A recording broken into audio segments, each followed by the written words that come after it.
দীর্ঘ ২৭ বছর জেল খাটার সময় নেলসন ম্যান্ডেলা সূর্য কি জিনিস চোখে দেখেননি।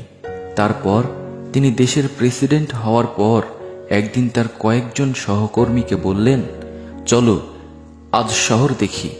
চার দেয়ালের ভিতর বন্দি থেকে জীবনের দীর্ঘ সময় কেটে গেল।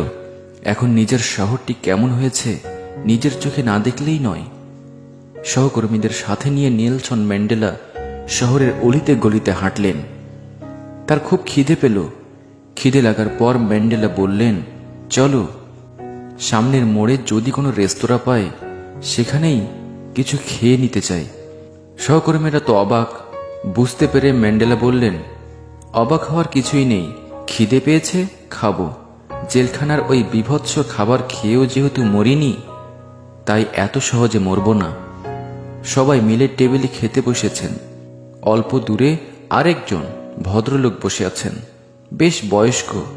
হোটেলের ওয়েটারকে ডেকে ম্যান্ডেলা বললেন, একটা চেয়ার এনে আমার পাশে রাখো এবং ওনাকে বলো আমার টেবিলে বসে খেতে।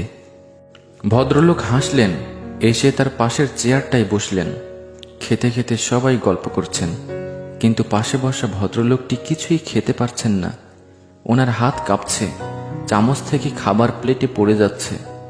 ম্যান্ডেলার সহকর্মীদের একজন বললেন, আপনি মনে হয় অসুস্থ। ভদ্রলোক চুপচাপ রইলেন, কিছুই বললেন না। ম্যান্ডেলা নিজ হাতে ওনাকে খাবার খাইয়ে দিলেন এবং ওয়েটারকে ডেকে বললেন, ওনার খাবার বিলটা আমরা পরিশোধ করব। খাবার শেষে সেই বয়স্ক ভদ্রলোক বিদায় নেওয়ার জন্য প্রস্তুত হলেন, কিন্তু সবাই অবাক চোখে দেখল লোকটি ভালো করে দাঁড়াতে বা হাঁটতে পারছেন না। শরীরের কাঁপুনি ক্রমবর্ধমান। ম্যান্ডেলা নিজ হাতে ওনাকে উঠে দাঁড়াতে সাহায্য করলেন এবং সহকর্মীদের একজনকে বললেন ওনাকে দরজা পর্যন্ত এগিয়ে দিয়ে আসতে। সহকর্মীদের মধ্যে আরেকজন বললেন, এত অসুস্থ শরীর নিয়ে উনি বাড়ি পৌঁছাতে পারবেন তো? এই সময় ম্যান্ডেলা বলতে শুরু করলেন, আসলে উনি অসুস্থ না। আমি জেলের যে সেলে বন্দী ছিলাম, উনি ছিলেন সেই সেলের গার্ড। প্রচণ্ড মার খেয়ে আমার যখন তৃষ্ণা পেত, পিপাসায় কাতর আমি যতবার জল জল করে আর্তনাদ করতাম, ততবার উনি আমার সমস্ত শরীরে প্রস্রাব করে দিতেন। আজ আমি দেশের প্রেসিডেন্ট, দেশের সবচেয়ে ক্ষমতাশালী মানুষ হওয়ার পরও আমি ওনাকে আমার টেবিলে একসাথে খাওয়ার জন্য আমন্ত্রণ করেছি। তাই সেই সব দিনগুলোর কথা মনে করে উনি খুব ভয় পেয়েছেন। কিন্তু ক্ষমতাবান হয়েই ক্ষমতাহীন মানুষকে শাস্তি দেওয়া তো আমার আদর্শের পরিপন্থী। এটা আমার জীবনের এথিক্সের অংশ নয়।